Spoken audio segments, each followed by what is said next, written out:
Now, speaking about mental health, and not necessarily very related, today being the 20th of June is the World Refugee Day. It's a day, it's an international day designated by the United Nations to honor refugees around the globe.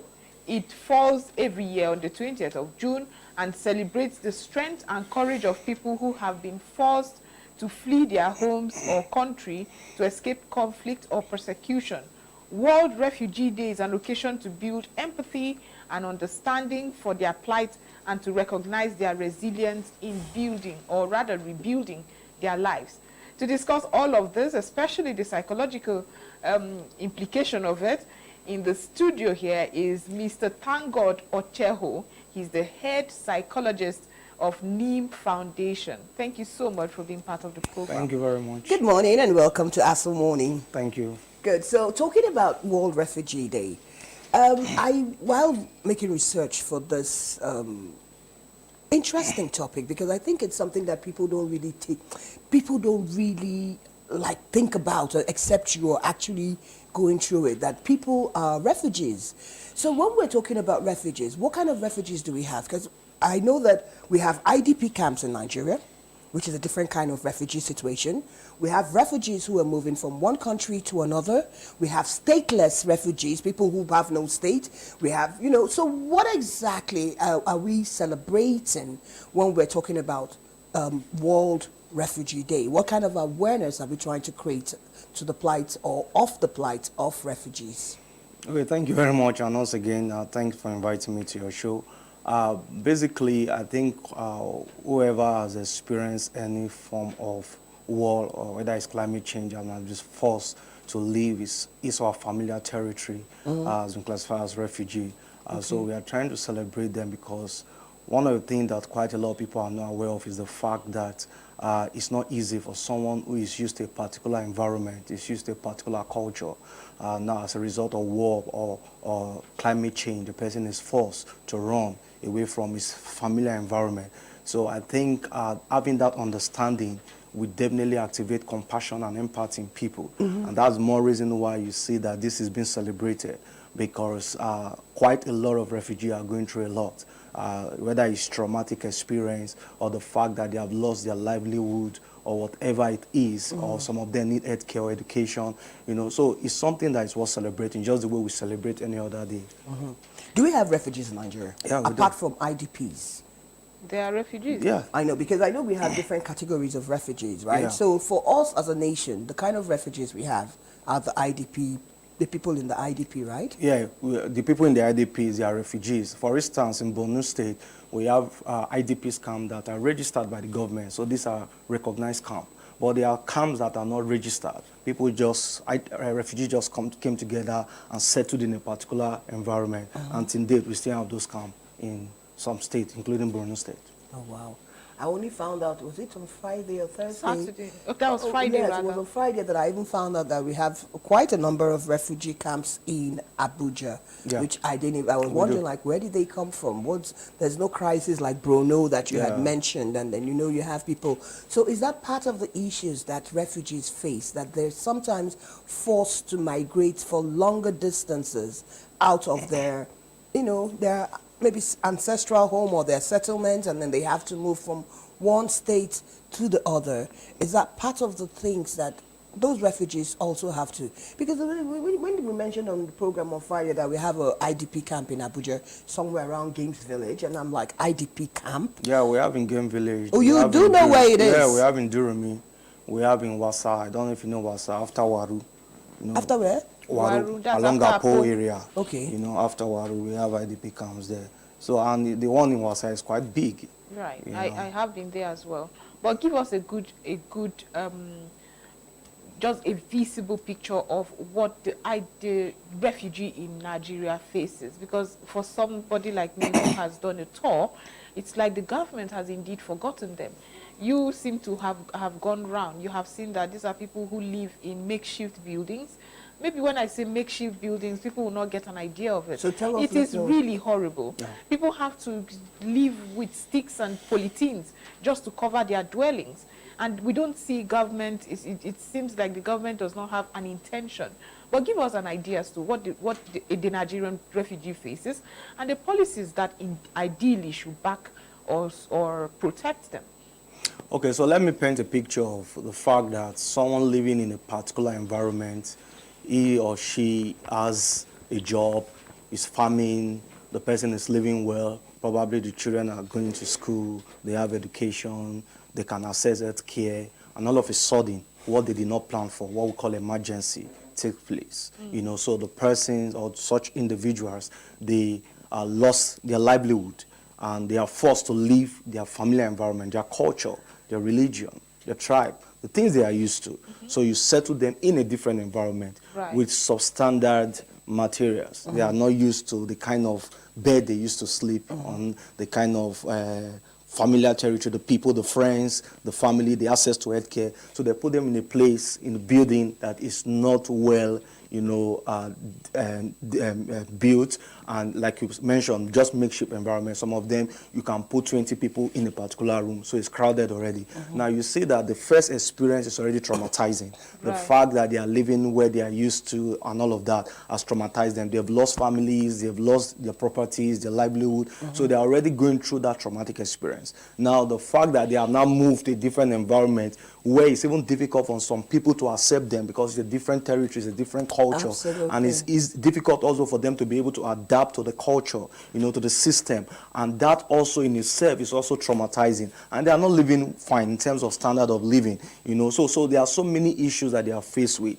and quite a lot of time we don't pay attention to them. We just put them in those environments, we abandon them, and before we know, we start seeing the ripple effect in terms of some of them are being traumatized, depression setting, some can even get to the point of committing suicide, you know, some are experiencing different forms of psychological disorders, you know, as a result of, one, the crisis that forced them to move out, and also the current experience, you know, the living condition that they are experiencing. So again, it's not even enough for us to even say we want to give them some form of healthcare, some form of medicals, provision or some form of education, but we need to also address the mental issues that they are going through.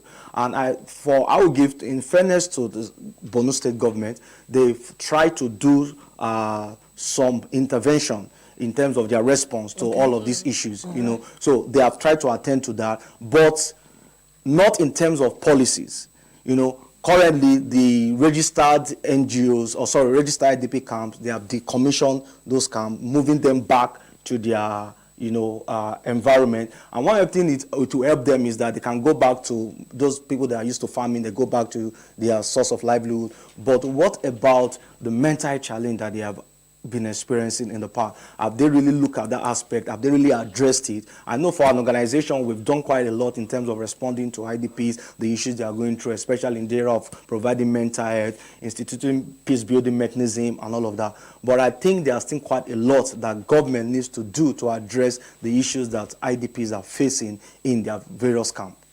Do Nigerians themselves understand? Because when we address mental health issues in Nigeria, I think it's still one aspect of our medical field that it's not really explored or people understand. We like to believe we're Africans, we're black, we're strong, we're resilient, and then we forget that it has nothing to do with it, and that mental health is very, very important. Do the refugees themselves also understand that they could be going through mental tortures, like you mentioned now, some of them might want to go to the point of suicide. But if you're putting it in perspective, someone is hungry. His first need is food. Then, of course, second basic requirement of man is shelter. If you're talking of Maslow's law of hierarchy of needs, it's shelter. So when you're looking at food, and then you're talking of shelter, where does mental health come in inside this indices? You know, when all they want to do is just eat and survive, and they are now preaching mental health. Is that one of the reasons why Nigeria as a government is not putting in policies to address this as also a dire need for refugees? Yeah, I think the first thing is based on understanding and our level of information and awareness when it comes to mental health issue. Okay. Now, looking at our climb, for example, one of the Yes. challenges we have is the fact that we still see mental health problem as a religious crisis and not a public health crisis. So what I mean by religious crisis is the fact that if someone is going through one mental health issues or the other, we feel that maybe there's a spiritual Your village connotation people to are it. haunting You understand? you, So of your village course, people. yes. So and the first person to run to would either be your imam or your pastors, Yes. you know, your traditional leaders to be able to address that particular issue. But there are issues that when it comes to mental health issues, we need to start seeing it more like a public health crisis. And the other reason why people have not started responding to this issue of mental health and has not created a lot of awareness within our climb is because it's not like physical health needs. Yes. You know, when if you are having stomach ache or You know that you your feel stomach it, is you hurting, get, you but have it's a not fever. something that is so visible. It's Yes. not something that is obvious, but it's there. It exists. People have committed suicide as a result of mental health issues. The same way physical health need can kill an individual, same way mental health issues can kill individuals. So I think it's important, and that's why we're trying to also create that awareness. And I believe the awareness is growing, but we still have quite a lot to do. So one of the issues again for IGP, responding to your question, is the fact that because a lot of awareness have not been made in that regard, some of them are even ignorant. They might be having mental health problem that they don't know aware that they're having mental health problem. Especially when they're hungry. You understand? Exactly. So they just want to meet the physical need and also meet the need for shelter. And once that is done, they feel they are okay. But the only challenge about that is that when you're having mental health issue, it can also impact your daily functioning. You know, maybe if you are somebody that is working, for instance, in the workplace, can impact your performance at work. If you are a student, it can impact your capacity to concentrate in the classroom and to also impact your academic performance negatively. Absolutely. So that is why that aspect is also important. Just the way the physiological need of meeting the food, shelter is important, the psychological need is also important, because the totality of you as a person is not just your physical body. You also have your mind, you know, that you use to Your engage on emotional daily states. activity, your emotional state. Yes. And all of these things, you bring it to your different engagement, whether it's the workplace or the school or wherever environment you go to. You don't drop your emotion at home even when you are coming to work. You bring your emotion to the workplace. You take your emotion to the market. You take it to everywhere you go to. So it's important people are emotionally stable so that we can respond effectively with each other within the society. If not, we keep having crisis and crisis upon crisis because people are having mental health problem. Even at the top in terms of leadership, people need to be mentally stable to make good policies, to make good law for the society and not everyone that lives in it. We saw some time ago, that was last year, I think, that with the harrowing experiences these people have had and having to live in IDP camps, they were still being attacked there. And so when you were talking about the psychological needs of these people, I can only understand somebody who, after running away from a community that is susceptible to attacks, comes to an IDP, exactly, and then those people were still attacked. That happened in Benue State sometime last year. And my question would be, at what point, if you have to suggest to the government, because it seems like we've had IDP camps, like the ones you have mentioned, have been the ones we've known for over 6-7 years now. When should the government say we can rehabilitate? We no longer have communities where it's been taken over by terrorists any longer. When can we have a proper set down guidelines to say these people can go back to their communities, they can be reintegrate them into society again? Because I'm not sure what's going on. So reintegration is a program that you need to properly institute. Do we have that For instance, there's what we proper call, I think, the program? Borno State government. Right. There's what called the Borno State model, where they are trying to set up a program for reintegration and rehabilitation. So it's critical for us to be able to understand that this is important. You can't take people back to the community without reintegrating them and rehabilitating them.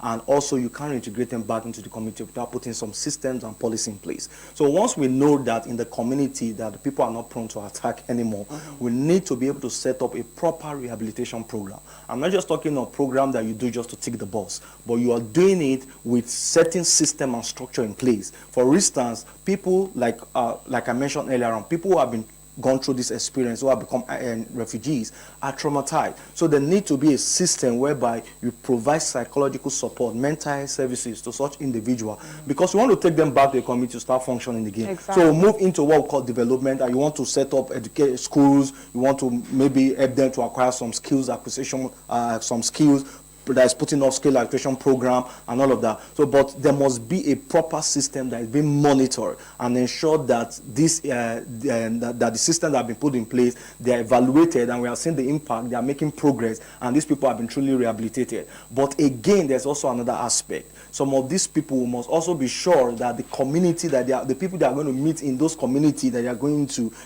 accept them. You know, again, so those are things that we must be setting, be sure that those things are in place. Put in motion before they are reintegrated. Exactly. What the major reason in Nigeria why we have IDP camps, why we have refugee camps, has been the issue of insecurity. Yeah. Bandits, and it's not just in Bruno. You know, it has Benue, Kaduna. Yeah. Those are major flashpoint areas when we talk about insecurity, and then people have had to be displaced. Now, just this morning, everybody woke up after the news yesterday that the service chiefs in Nigeria have been changed, which is the first time that this is happening in 8 years. As a Nigerian, do you see that this would also enhance some of the reintegration she's asking? Because when people feel safer, they go home. Sometimes they don't even wait for the government. I know even in the southeast, there are communities that people have left because IPOB or unknown gunmen have chased them out of those communities. The same we've had with Boko Harams or farmer header clashes or terrorist attacks and things like that in communities. So would that, this singular act of President Bola Ahmed Tinubu, will it kind of will it jig up the security issues of Nigeria that is also leading to that to the situation where we now have so many IDP camps that we never had in like 15 years ago. Nobody in Nigeria could ever imagine of. Mostly Nigerians, what we had then, our refugee were returnees, people that they had deported from other countries. Those were who we called refugees. But we've seen a large number increase in IDP camps. So do you think this security chief swap will improve the situation that most IDP people are going through currently? Yeah, I think it will if the security chiefs are really ready to work. It will, because again, they need to collaborate with other agencies to be able to do this. It's quite dynamic, you know, because even when you're working, for instance, I'll give you an example. In Borno State, for example, the local security that they have, there's what called civilian tax joint force, city, you understand? The local security, they do quite a lot. They understand the community. They know the people. You understand? So one of the things the security chiefs can also do is collaborating with such individuals. You understand? You get to be able to work with them. Even they even need to work with NGOs, because NGOs also respond to some of these issues. You understand? Within the community, and they also understand some of the challenges that they are going through. You get? So in terms of they bringing some level of change, they can, if they are committed, if they are willing to be able to do the job. You get? But what I'm just trying to say is that it will be good for them to also collaborate with other people. You understand? Exactly, within the community, so that they understand the dynamics, the terrain, what is happening within the environment. And of course, such decisions will definitely make some impact if, you know, like I mentioned, if they are really ready to work. Why anybody be employed if he's not ready to work? Well, we all well. This is Nigeria, right?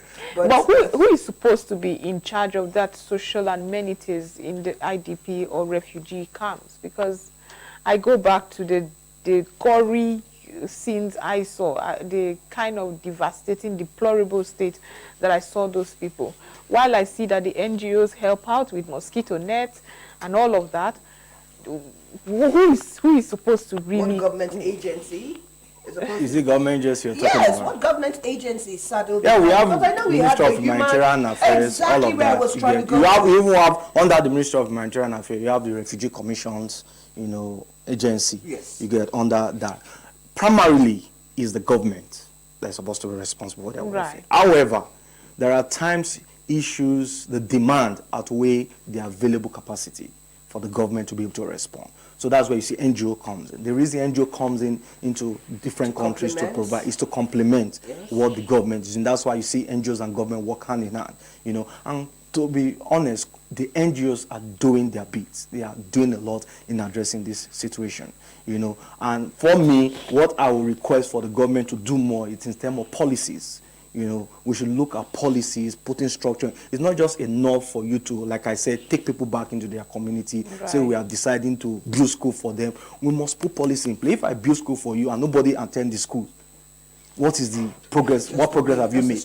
You understand? So it's just the structure that is there. So there must be policy in terms of education. There must be policy in terms of mental health. There must be policy in, you know, different areas to be able to truly address the issues that these people are facing, and you see the impact. Because, like I said, it's not just to tick balls that, oh, we saw 20,000 people, but what impact has that, you know, program that has been set up has made in that regard. For us as an organization, we've worked with a lot of IDPs. We provided counseling in different IDP camps, going into communities, places that is even difficult for other organizations to go into. We get to those communities, provide mental health services. We've seen progress. We've seen people heal from their traumatic experience. But mental health issue also is not enough, because somebody can be healed from the traumatic experience if he does not have access to education, he does not have access to good healthcare system. That in itself can also re-traumatize the person. Exactly. So that's why the collaboration between different system and agency, including the NGOs, is very important for us to achieve something substantial and tangible. Let's talk about some of the allegations we've heard that happen in IDP camps. Okay. Of course, the human factor is always there to be played around with, where we have, or where we've read, or I haven't seen, but where we've read that certain allowances, certain money for feeding and all those kind of things are provided for IDP camps. However, the officials manned with looking after those places, I mean, I'm trying to think of a very nice word. Misappropriate. Misappropriate, thank you. You need to, yeah, thank you. Good. So we've now had incidences where officials who were meant to have empathy and then look after these people misappropriate the funds for those people and then divert it to their own personal needs. We've also had incidences of the most vulnerable in the camps, women, being raped. We've had incidences of children, even abused, physically raped and all, you know, male, female. So how can we tackle some of these physical problems that can also lead to those mental issues that you're talking about? You know, someone, this is where I'm staying, I'm already struggling with it, and every night in the camp, I know someone is going to rape me, and nobody's protecting me, or a child, nobody's protecting my child, and I watch my kid get raped as young as 6 years, 7 years, 8 years. How can we, as a country, tackle some of the social issues that we know are going on in IDP camps? Okay, I think there are three things that I would like to mention. First is the fact that you'll be shocked that if you ask an average person what refugee means, quite a lot of people don't know. Okay. No, so that understanding is very critical. That's the first thing. And that can come when we do a lot of sensitization, which we do. We sensitize people to know what refugees is about, the pain, the plight of refugees, the experience that they are going through, what they left, the current situation that they are facing. So once that understanding is there, to a large extent, it breeds compassion and empathy. Okay. You begin to have that empathy for these people. You show some level of compassion for them, and then the action beat. But most time, we pick people to just go and begin to respond, which is the action, without them understanding the plight of the refugee, without them having some level of compassion. Because if I have compassion for a refugee, for example, I won't rape the person.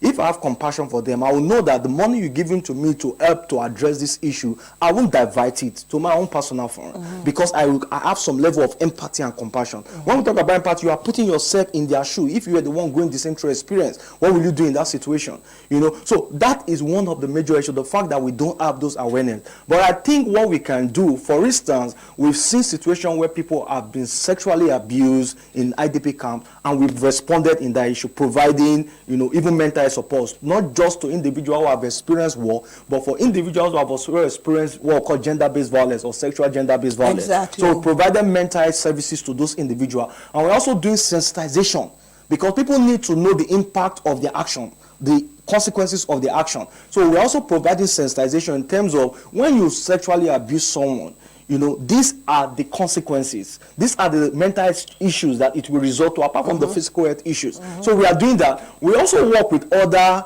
you know, response system like the legal justice, the police, and all of those, to be able to ensure that people, perpetrators, are brought to book. Because it's not just enough for you to say, oh, we are providing mental health services. If there are no consequences for action, people will definitely going to repeat such issue again. So we're also doing that in that regard, to collaborate with other agencies to ensure that even as an organization, we are providing mental health services, but we have, you know, police that we're working with, we have the lawyers, the legal system we're working with, to be able to ensure that those people are brought to book whenever they are found wanted. Has it been very effective? Yeah, to some extent it has. Because that was my question. Yeah, because to some extent, I know that even people outside the IDP camp don't even get some of those. I agree with you. Do you understand? They don't get the legal help they need. They don't get the police security help that they need, especially gender-based violence for women.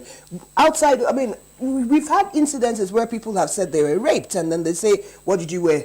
Why were you there? What took you there?" You know, I agree with you on that part. Becomes another victim. Yeah. Do you understand? So what we are trying to do, more people that are already vulnerable. What we have done in that regard, and trust me, I know there are still a lot more to be done. Okay. But what we have done in that regard, especially in the Northwest, we just concluded the program where it has to do with gender-based violence. So we try to do a lot of capacity building for the police, for lawyers, for different agencies, because one of the things we also understand in the humanitarian principle is the principle of humanity.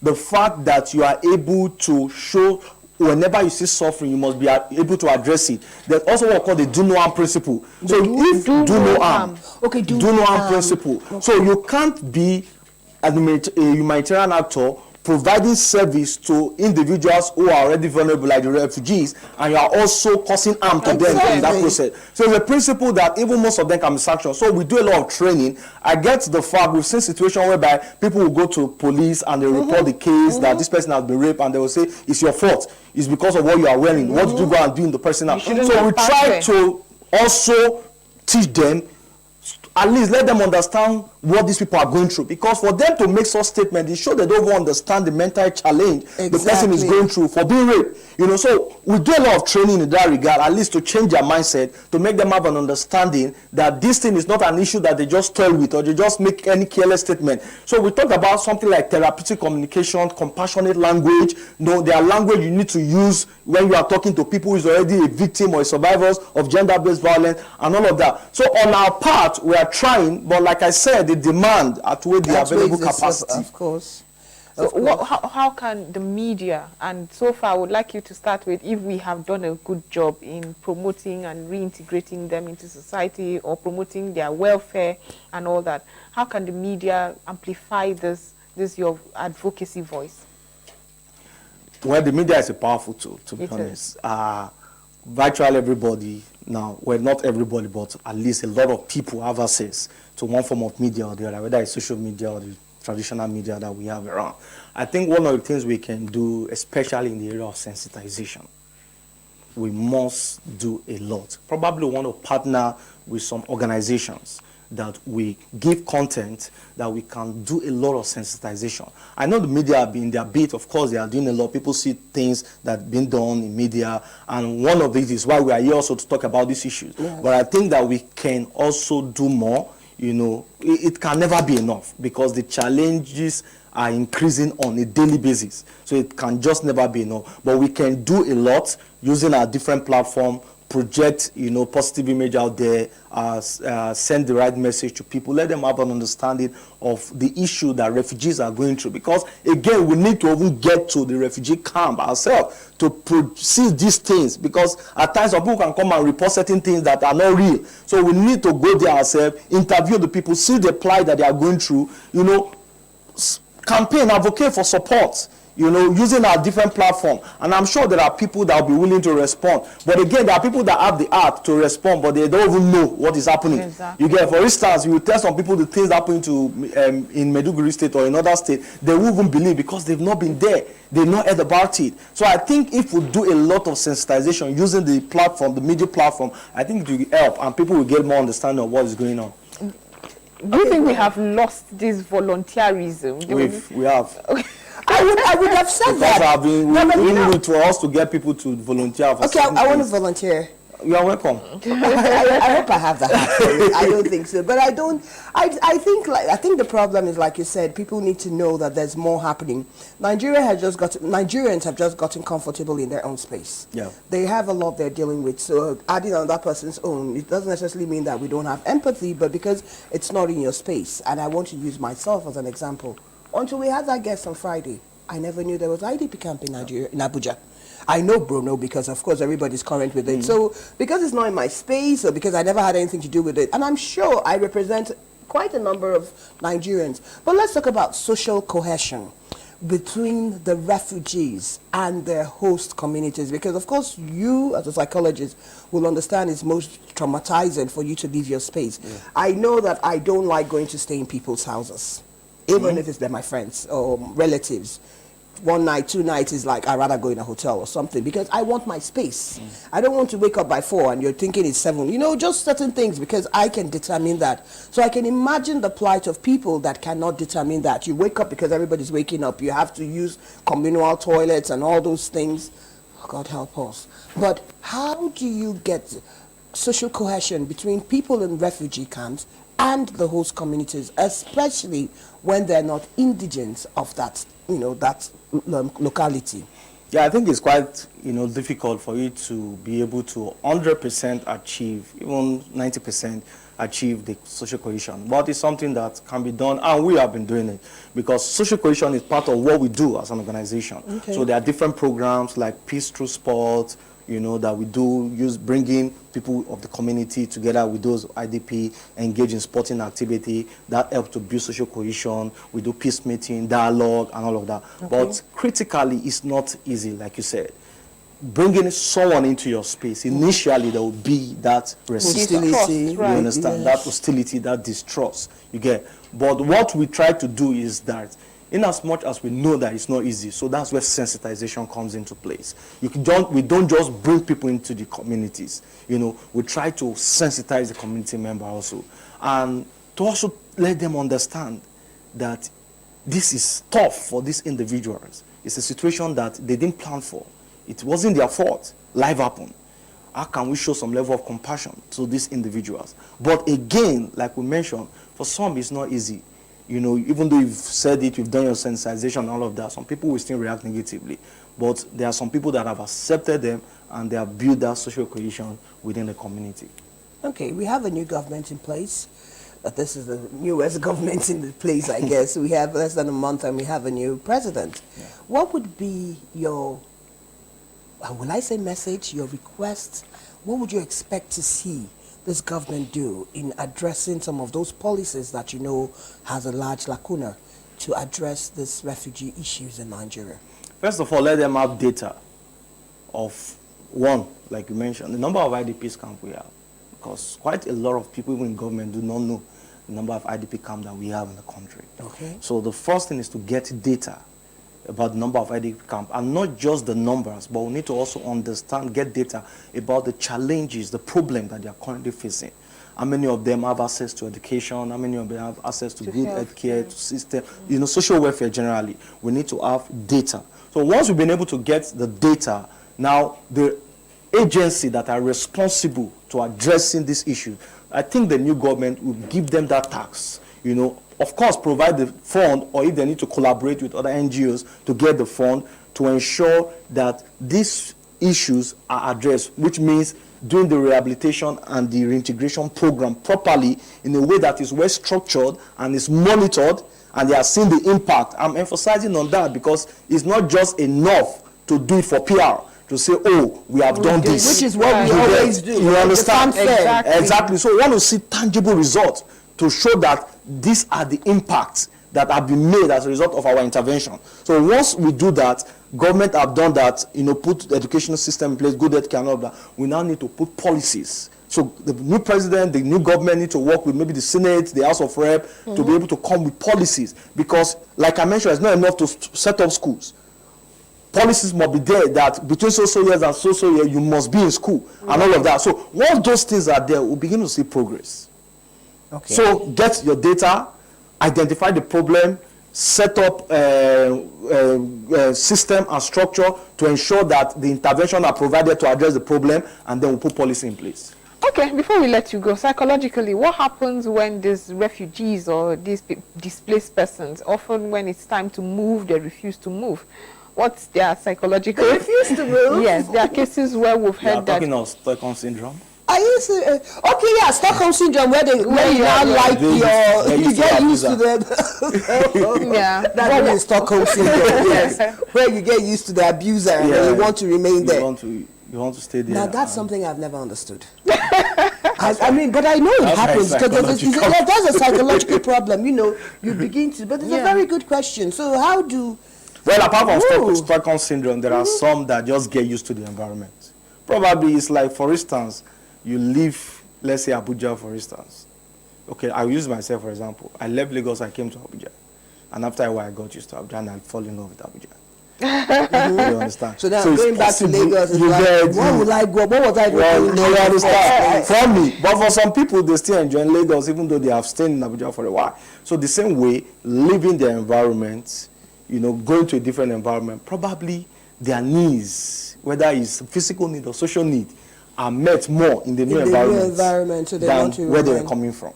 You get, so for them, the new environment is like the new heaven. As deplorable as it may be, because when as deplorable as it may be, maybe there are certain needs that is being met for them as individuals. Psychological point. You understand that they have enjoy. Somebody might have fallen in love with it. Oh. There are different factors. Not to leave at all. That's a very good reason. You're probably right. But we want to say thank you so much. I mean, you ended it on a lighter note, but I think it's something that we need to, as Nigerians, not just leave for the government. I think we need to get more involved in understanding that there are really refugees living amongst us in Nigeria, and I think it behoves each and every one of us, one way or the other, to try and, you know, lend a lending hand, even if it's just an ear like you do, to hear some of their issues. Thank you so much, Mr. ThankGod Ocheho, head psychologist, NIM Foundation, for being on the program this morning. I appreciate it. Thank you so much. Great.